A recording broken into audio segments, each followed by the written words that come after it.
And even now, I'm still looking for a scene. I'm looking for involvement, but at the same time, I know that, I think I've been led here out onto the fringes for a reason. Mm.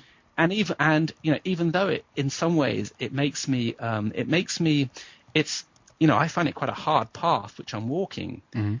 But nonetheless, it gives me a certain integrity, which is absolutely unshakable. I'm speaking to you sort of simply as myself. Mm. I'm not speaking to you in any other, I'm sort of representing any other structure, any other format apart from that. Yeah.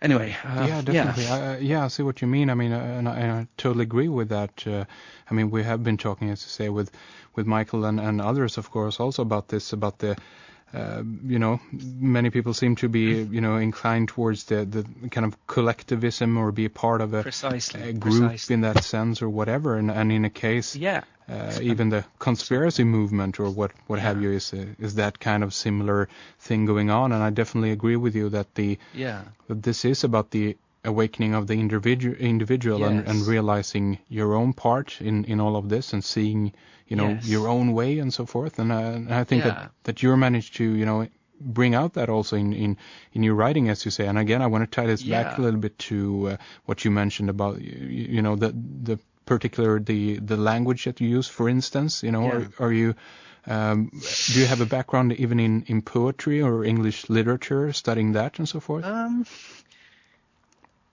Yes, yes and no. I mean, in some ways I'm a frustrated rock star. Like hand on heart, I will admit that. Really? Certainly. Yeah. One of my key influences when I was growing up was Bob Dylan, mm-hmm. who I could talk to you about Dylan all night. I mean, his language, his style, his creativity, still inspires me today. Sure. Apart from anything else, I love his voice. I love everything he does with his instruments. Mm. He's a talent. I don't think anybody would seriously sort of doubt that he has talent. Mm. And I've seen him in concert several times. I often wax lyrical about Dylan because he's unquestionably one of the people who actually brought us where we are now, and I mean in terms of ushering in an aeon. His role in this unfolding was massive, is massive.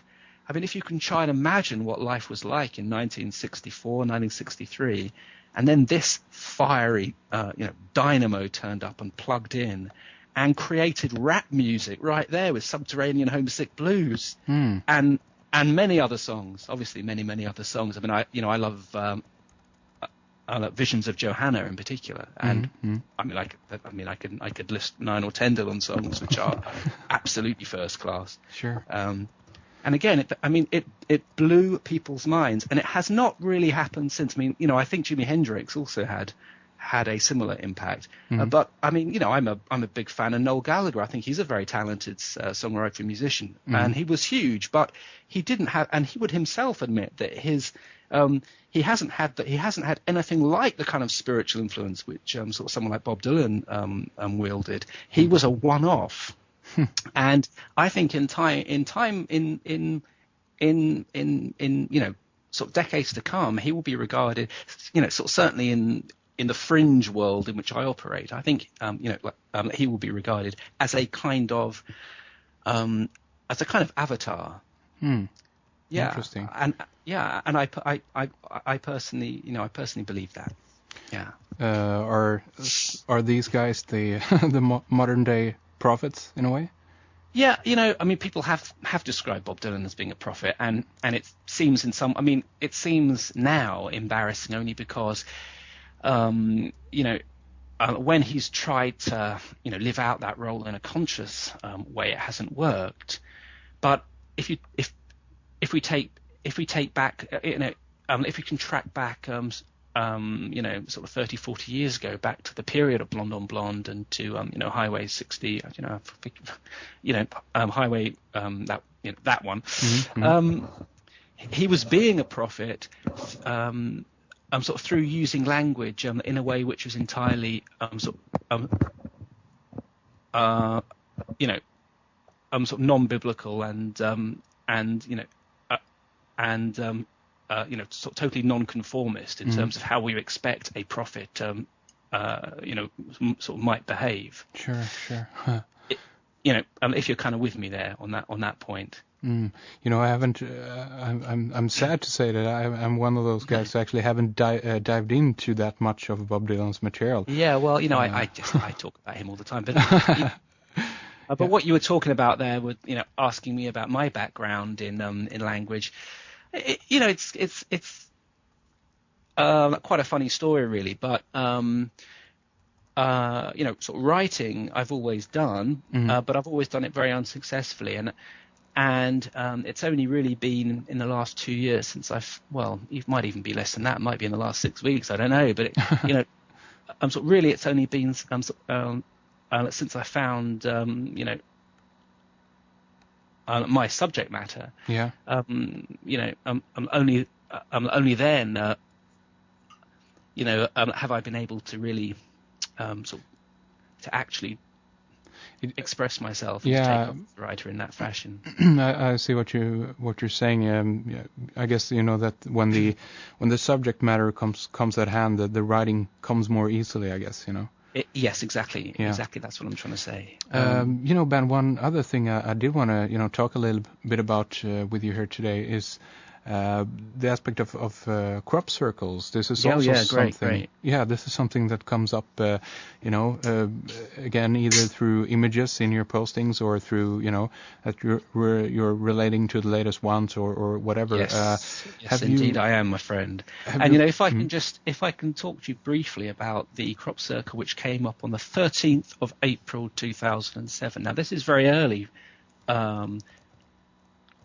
For a major crop circle to appear, ordinarily like early May might be regarded as the start of the season, but we had one April the 13th earlier this year. And if you heard my podcast with Greg there, I actually mentioned some of the some of the correspondences which I sort of noticed in this crop circle.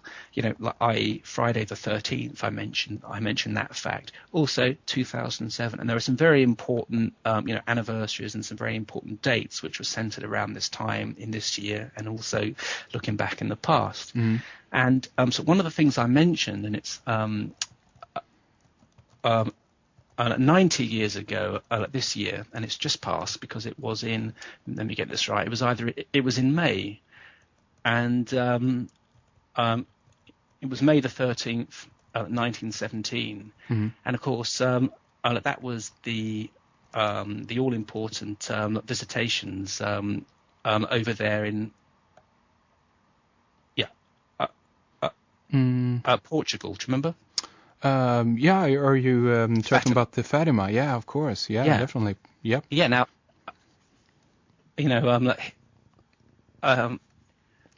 here's a very interesting thing, because, I sort of spoke about Fatima. I really just picked that one out of the ether almost. I mean, I hadn't planned to mention it. Yeah.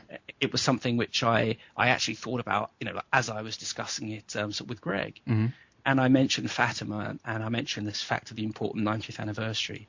And of course, if you've been following the news, that was an extremely important event in the story of Madeleine McCann. Yeah? Her parents actually visited that shrine out there in Fatima. I think it was even on the 90th anniversary, but it was certainly very close to it.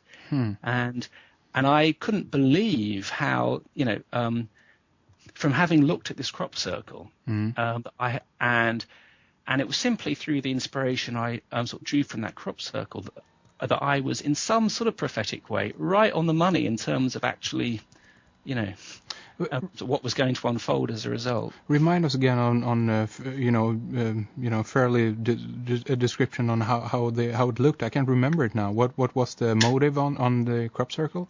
It was actually very, very simple, but nonetheless it had a certain energy which I associate with crop circles, which are, I don't like to use the words real or fake because I find that a very unhelpful sort of dichotomy. But nonetheless, it had something about it which I immediately resonated with. And if I can describe it, it was just a sort of simple circle. It was just a circle which had been broken up, so almost like a rainbow, into sort of 7 different arcs. If you're kind of with me there. So 7, sort of curving lines, just going from right to left, left to right, whatever, on the circle. Yeah. It was extremely simple, but I was struck by the fact that it was very early. It was beautiful in its own way, and it had this certain energy which I can't, completely describe to you. I can only try and convey it. Yeah. So I just, sort of started looking at some of the natural correspondences which kind of flowed from that. Friday the 13th, 1307, which is 700 years this year. That's right. Yeah. 1307, of course. Sort of Friday the 13th. It's Knights Templar. The Templar Purge. Of course, sort of Knights Templar were very interested in Mary. That's right.